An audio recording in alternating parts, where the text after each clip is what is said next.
ಕಾಂಗ್ರೆಸ್ ಸರ್ಕಾರದ ವಿರುದ್ಧ ಆಕ್ರೋಶ ವ್ಯಕ್ತಪಡಿಸಿದ ಮಾದಿಗ ಸಮಾಜ. ಒಳ ಮೀಸಲಾತಿ ಜಾರಿ ಮಾಡುವಂತೆ ಮಾನ್ವಿಯಲ್ಲಿ ಮಾದಿಗ ಸಮಾಜದಿಂದ ಪ್ರತಿಭಟನೆ. ಬಸವ ವೃತ್ತದಲ್ಲಿ ಡೈರಿಗೆ ಬೆಂಕಿ ಹಚ್ಚಿ ಪ್ರತಿಭಟನೆ. ಒಳ ಮೀಸಲಾತಿಯನ್ನ ಜಾರಿ ಮಾಡುವಲ್ಲಿ ರಾಜ್ಯ ಸರ್ಕಾರದ ವಿಳಂಬ ನೀತಿಯನ್ನ ಖಂಡಿಸಿ ಮಾನ್ವಿ ಪಟ್ಟಣದ ಬಸವ ವೃತ್ತದಲ್ಲಿ ಮಾದಿಗರು ಉಗ್ರವಾಗಿ ಹೋರಾಟ ನಡೆಸಿ ಆಕ್ರೋಶ ವ್ಯಕ್ತಪಡಿಸಿದರು. ಮಾನ್ವಿ ಪಟ್ಟಣದ ಬಸವ ವೃತ್ತದಲ್ಲಿ ನಡೆದ ಪ್ರತಿಭಟನೆಯಲ್ಲಿ ಹಿರಿಯ ದಲಿತ ಪರ ಮುಖಂಡರಾದ ಎ ಬಾಲಸ್ವಾಮಿ ಕೋಟ್ಲಿ ಮಾತನಾಡಿ, ಒಳ ಮೀಸಲಾತಿ ಜಾರಿ ಮಾಡುವಂತೆ ಸುಪ್ರೀಂ ಕೋರ್ಟ್ ಸೂಚಿಸಿದರೂ ಸಹ ಜಾರಿ ಮಾಡುವಲ್ಲಿ ಸರ್ಕಾರ ವಿಳಂಬ ನೀತಿಯ ಧೋರಣೆ ಅನುಸರಿಸುತ್ತದೆ ಎಂದರು. ಸರ್ಕಾರ ಕೂಡಲೇ ಒಳ ಮೀಸಲಾತಿ ಜಾರಿ ಮಾಡಬೇಕು. ಒಂದು ವೇಳೆ ನಿರ್ಲಕ್ಷ್ಯ ತೋರಿದರೆ ಮಾದಿಗರ ಶಕ್ತಿ ಏನೆಂದು ತೋರಿಸಬೇಕಾದೀತು ಎಂದು ಎಚ್ಚರಿಸಿದರು. ವರದಿ ಎಂಡಿ ಗೌಸ್, ಪ್ರಜಾಪವ ಟಿವಿ, ಮಾನ್ವಿ.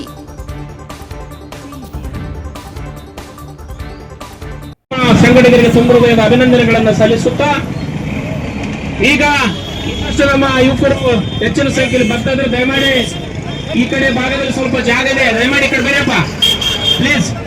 ಈ ಕಡೆ ಬಂದೆಲ್ಲ ಕುಳಿತುಕೊಳ್ಬೇಕು. ಇನ್ನು ಸಾಕಷ್ಟು ಜನ ಯುವಕರು ಹಳ್ಳಿಗಳಿಂದ ಬರೋರಿದ್ದಾರೆ.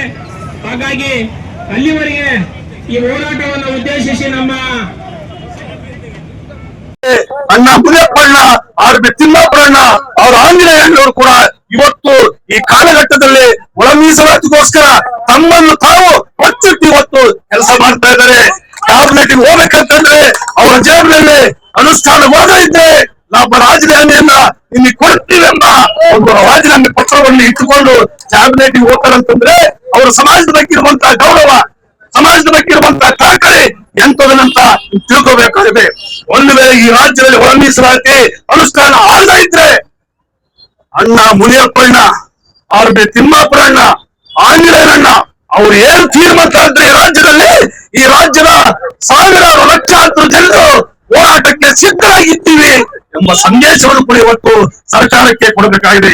ಆದ್ರಿಂದ ಕೊನೆಯದಾಗಿ ಸಿದ್ದರಾಮಯ್ಯವರಲ್ಲಿ ವಿನಂತಿ ಮಾಡ್ತಾ ಇದ್ವಿ, ನಿಮಗೆ ಎಕ್ಸ್ಟ್ರಾ ಪವರ್ ಇದೆ.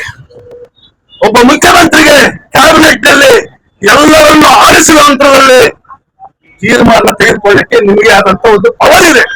ಆ ಪವರ್ ಮುಖಾಂತರ ಏನು ಇನ್ನೊಂದು ಸಾಲ ಚರ್ಚೆ ಮಾಡ್ತಾನೆ ಅಂತ ಏನ್ ಹೇಳ್ತಾ ಇದ್ರಿ, ಚರ್ಚೆಗೆ ಏನು ಅವಕಾಶನೇ ಕೊಡಬೇಡಿ. ನೀವು ತೀರ್ಮಾನ ತಗೊಳ್ಳಿ, ಎಲ್ಲರಿಗೆ ನ್ಯಾಯ ಕೊಡುವಂತ ನಿಟ್ಟಿನಲ್ಲಿ ಒಳ ಮೀಸಲಾತಿಯನ್ನ ಜಾರಿ ಮಾಡಿ 56,000 ಹುದ್ದೆಗಳಲ್ಲಿ ಎಬಿಸಿಡಿ ವರ್ಗೀಕರಣ ರೀತಿಯಲ್ಲಿ ನೀವು ಆಯ್ಕೆ ಮಾಡಿ. ಆಗ ನನ್ನ ಅಣ್ಣ ತಮ್ಮಂದಿರಿಗೆ, ನನ್ನ ಮಕ್ಕಳಿಗೆ ಉದ್ಯೋಗ ಸಿಗಲಿಕ್ಕೆ ಸಾಧ್ಯತೆ ಇದೆ. ಆ ಕೆಲಸ ತಾವು ಮಾಡ್ತಾರೆ, ಕಾಂಗ್ರೆಸ್ ಸರ್ಕಾರ ಅದು ಮಾಡ್ತದೆ. ಒಂದು ವೇಳೆ ಇದಕ್ಕೆ ತಪ್ಪಿದ್ದೇ ಆದ್ರೆ ಮುಂದಿನ ಸಾರಿ ನಿಮ್ಮ 13ರಲ್ಲಿ ಏನು ಅನಾಹುತ ಆಯ್ತು, 2013ರಲ್ಲಿ ಏನು ಅನಾಹುತ ಆಯ್ತು ಕಾಂಗ್ರೆಸ್ ಪಕ್ಷಕ್ಕೆ, ಅದು ಮತ್ತೊಮ್ಮೆ ಆಗೋದು ಬೇಡ. ಈ ಸರ್ಕಾರ ಉಳಿಬೇಕು. ಈ ಸಾಮಾಜಿಕ ನ್ಯಾಯಕ್ಕೋಸ್ಕರ ಇರುವಂತ ಎಲ್ಲ ಮಂತ್ರಿಗಳು, ಮುಖ್ಯಮಂತ್ರಿಗಳು ಈ ರಾಜ್ಯದಲ್ಲಿ ನ್ಯಾಯ ಕೊಡಬೇಕೆಂಬ ಮಾತನ್ನ ಹೇಳುತ್ತಾ ಮತ್ತೊಮ್ಮೆ ವಿನಂತಿ ಮಾಡಿ ಅತಿ ಬೇಗನೆ ಇನ್ನೊಂದು 2-3 ದಿವಸದಲ್ಲಿ ಒಳ ಮೀಸಲಾತಿಯ ಎಬಿಸಿಡಿ ವರ್ಗೀಕರಣದ ತೀರ್ಮಾನ ತೆಗೆದುಕೋಬೇಕೆಂಬ ಮಾತನ್ನ ಈ ಸರ್ಕಾರಕ್ಕೆ ವಿಜ್ಞಾಪಿಸಿ ನನಗೆ ಮಾತಾಡುವ ಅವಕಾಶ ಮಾಡಿಕೊಟ್ಟಂತ ಎಲ್ಲರೂ ವಂದಿಸಿ